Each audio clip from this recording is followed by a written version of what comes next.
Jesus, Lenny, shut your goddamn mouth. You ain't got the brains to walk and talk at the same time. Julian growled in the cool night air, while his numbskull companion scrambled to pick up a dropped crate of booze. Foamy suds spilled out all over the concrete, squishing into his good leather shoes, as he stomped on through with a splintery wooden burden of his own. It was nearly 3 in the morning, down on the Chicago docks. Go fuck yourself, Lenny shot back as he hefted the wet crate. He was bound to stink like a brewery all week. That suit on his back was the only one he had. And don't call me stupid. I'm telling you, this is brilliant. This is how big men get their start. He gestured ferociously enough that he almost dropped the crate again. Maybe he thought better of it because he shut up just long enough to heft it inside the back of the truck. The rig's cargo box was stacked high with more of the same. Look at all that, he pointed. 10 more loads just like it coming in this month. There ain't nobody gonna miss what's all getting drunk in the end anyway. Just a couple of jugs, that's all I'm saying. And what? You sell them out of your sister's back door? Make enough for a new pair of undies and a $1 hooker? He sneered as he shoved his crate inward. Then he stopped for a minute to lean against the side of the truck, taking off his brimmed hat for some much-needed air. It was cool outside, but not that cool. They'd been at this for an hour now. When the boss finds out about your couple of jugs, and he will find out, he shot Lenny a grave look, he's gonna get some guy with big hands and a strong stomach to put you in them jugs. Then he's gonna fuck your sister, fuck your mother, and put you on his fucking mantle. Cheers, he scoffed. Even in the dark, Lenny's face got red as a beet. You damned rotten bastard, don't you ever talk about it. Shut your trap and get over here. Julian was already 5 steps away, headed for the last of the crates. Best to get this done quick and get out of here, before some cop heard the commotion and moseyed over. Probably 50-50 odds he'd be one of the honest ones and try to run them in right there. Even worse, he could come over expecting a cut. But honestly, if Lenny kept talking the way he was, Julian would have to put a bullet in his head. Fuck whoever heard it. Lenny came up in a huff, still with a pint of murder in his eyes, but his entrepreneurial spirit wasn't quite dead yet. Just listen, he began, as they stopped at the discreet pile of boxes by the water's edge. Rick ain't gonna find out unless you tells him. He grunted as Julian wordlessly thrust a crate into his arms. There ain't nobody gonna know. It's just between us two. His voice died down to a whisper. Just our secret. Just me and you and... He let out a startled squawk as Julian grabbed him by the collar, and yet another crate of Scotch whiskey crashed down onto the dock. Julian was by far the older of the two, but his eyes were stone and his voice gravel. Lenny froze. There ain't no us, he rasped. There's you and your fucking small-time shit. We ain't having a damn conversation here. You ever tell anybody that me and you talked about going off on the side with the boss's hooch? I'll peel your nuts with a busted razor. Do we understand each other? Lenny kept right on staring like a fish. Whatever stones he thought he had were sucking themselves back up inside him. He mouthed something, but made no sound. Julian tightened his grip violently and reiterated, You tell me that the two of us understand each other. Another moment went by.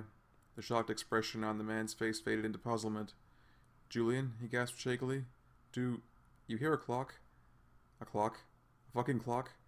He was just going to break the fool's neck and his thoughts stopped. Was that? Yeah, geez, something was actually ticking. Right there in his ear, in the dark. What the? He looked to his left. Then he looked up. Shock hit so hard that he almost sprained a finger on Lenny's neck. Looming over them, tall over both of them, only a few feet away, it was a massive figure. Julian released his grip on Lenny, half a second before a shape as big as a tree stump lashed out and smashed into the side of the young mook's head.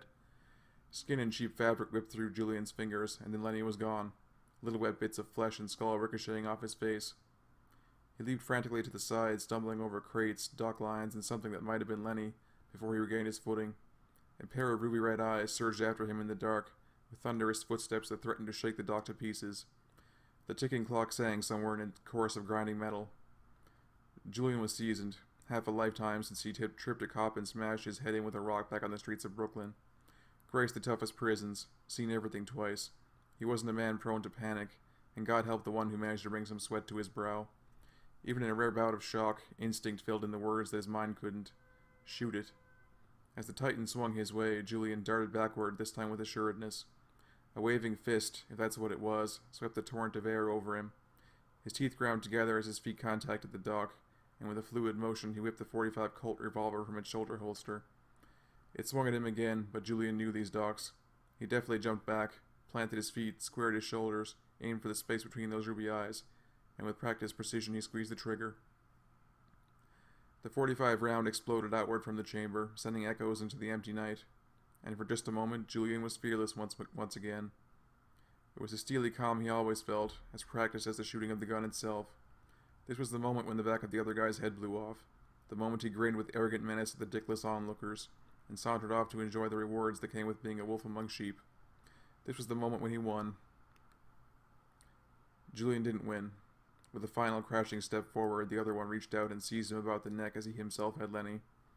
The gun lurched from his convulsing hand as he was lifted from the ground, and then, with an impossible thrust, Julian flew.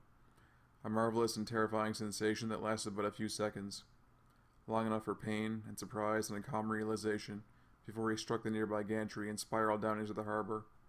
He was dead before he hit the water. Somewhere, only 100 feet away, slumbered a beat cop who had gone undisturbed by Julian's final shot. Tucked inside a dock worker's shack, he cradled a bottle of Scotch whiskey and dreamed unbelievable dreams, destined to be forgotten the next morning. Standing on the once again quiet dockside, the giant paused and seemed to listen. In a minute, it moved again, gently and with greater care than before. It surveyed the truck, filled to the roof with Rick's booze, destined for the customers Rick chose and never for Lenny or his sister. Its hands plunged into the truck's grill with a screech of protesting metal, and a Herculean effort saw the grudging vehicle pushed squarely backward onto the dock. The tire sloshed through Lenny's remains before finally and unceremoniously sliding into the drink. With a gulp of rushing water, it bobbed once or twice and then sank. Without the slightest morbid interest, the figure turned and walked away, passing under street lamps that only the dead witnessed.